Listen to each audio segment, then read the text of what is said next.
गांव के एक किनारे पर एक गरीब किसान रामू अपने छोटे से कच्चे घर में रहता था। रामू के पास जमीन का एक छोटा टुकड़ा था जिस पर वह मेहनत करके अपने परिवार का पेट पालता था।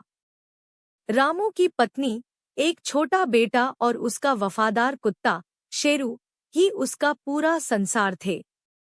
शेरू कोई खास नस्ल का नहीं था।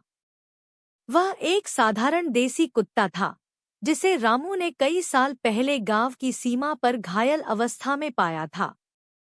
रामू ने उसका इलाज किया, उसे खाना दिया और धीरे धीरे वह रामू के परिवार का हिस्सा बन गया। शेरू बहुत ही समझदार, वफादार और सतर्क कुत्ता था। जब भी रामू खेतों में काम करता, शेरू उसके साथ चलता। रात को वह घर के बाहर बैठकर पहरा देता। रामू का जीवन कठिनाइयों से भरा था। सूखा पड़ने के कारण कई सालों से फसल अच्छी नहीं हो रही थी। कर्ज बढ़ता जा रहा था और सूदखोर महाजन रोज तगादा करता। रामू कभी कभी निराश हो जाता, लेकिन जब वह शेरू को देखता, उसके चेहरे पर हल्की सी मुस्कान आ जाती। शेरू की आंखों में भरोसा और अपनापन देखकर रामू को फिर से मेहनत करने की ताकत मिलती। एक दिन रामू अपने खेत में हल चला रहा था, तभी शेरू जोर जोर से भौंकने लगा। रामू ने देखा कि कुछ दूरी पर एक बड़ा सांप खेत में घुस आया था। शेरू ने बिना डरे सांप को खदेड़ दिया। रामू ने शेरू को गले से लगा लिया और प्यार से कहा, तू तो मेरे लिए भगवान का भेजा हुआ फरिश्ता है, शेरू। एक रात की बात है, जब सब सो रहे थे, तभी शेरू ने कुछ अजीब सी आवाजें सुनी। वह तुरंत सजग हो गया और घर के चारों ओर घूमने लगा। अचानक उसने देखा कि दो चोर खेत की बाड़ तोड़कर अंदर आ रहे हैं। वे रामू की फसल और कुछ खेती के औजार चुराने आए थे। शेरू ने तुरंत उन पर झपट्टा मारा और भौंकते हुए उन्हें भागने पर मजबूर कर दिया। चोर भागते भागते एक कटोरा गिरा गए जिसमें कुछ सोने के गहने थे। सुबह रामू ने जब देखा कि शेरू के कारण न केवल चोर भागे बल्कि घर के बाहर गहनों से भरा कटोरा भी पड़ा है, तो वह दंग रह गया। रामू ने तुरंत गांव के सरपंच को यह बात बताई। पता चला कि गहने पास के गांव से चोरी हुए थे। सरपंच ने रामू की ईमानदारी और शेरू की बहादुरी की खूब प्रशंसा की और उसे इनाम में कुछ पैसे और अनाज भी दिया।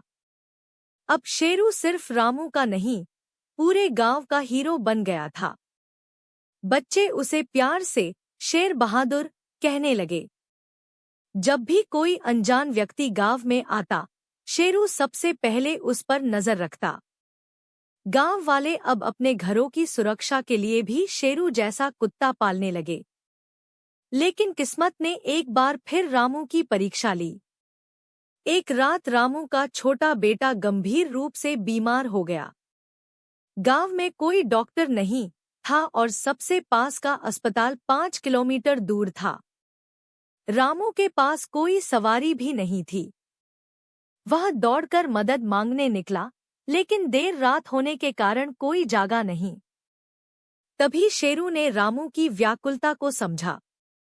वह बिना कुछ कहे रामू के बेटे को हल्की सी चुटकी से खींचकर बाहर लाया और फिर तेज दौड़ता हुआ अस्पताल की दिशा में चल पड़ा।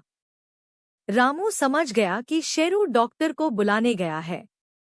करीब 1 घंटे बाद शेरू वापस आया और उसके साथ गांव के डॉक्टर भी थे। डॉक्टर ने तुरंत इलाज शुरू किया और बच्चे की जान बच गई। रामू और उसकी पत्नी की आंखों में आंसू थे, कृतज्ञता और प्रेम के आंसू। डॉक्टर भी शेरू की समझदारी और हिम्मत से दंग थे।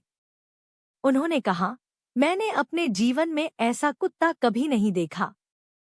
ये सिर्फ जानवर नहीं, यह तो देवदूत है। समय के साथ शेरू बूढ़ा होने लगा। अब वह ज्यादा दूर नहीं जा पाता था, लेकिन उसकी आंखों में वही चमक थी, वही अपनापन। एक दिन जब रामू खेत से वापस आया, तो उसने देखा कि शेरू अपने पसंदीदा स्थान पर चुपचाप लेटा है, लेकिन इस बार वह हमेशा के लिए सो गया था। रामू, उसकी पत्नी और बेटा सब फूट फूट कर रो पड़े। उन्होंने शेरू को उसी खेत के पास दफनाया जहां वह रामू के साथ दिन-रात मेहनत करता था। उस जगह पर रामू ने एक छोटा सा पत्थर लगवाया जिस पर लिखा था, यहाँ सो रहा है शेरू, एक सच्चा साथी, बहादुर रक्षक और परिवार का हिस्सा। शेरू की कहानी हमें यह सिखाती है कि वफादारी, समझदारी और निस्वार्थ प्रेम किसी जाति, भाषा या प्रजाति के मोहताज नहीं होते।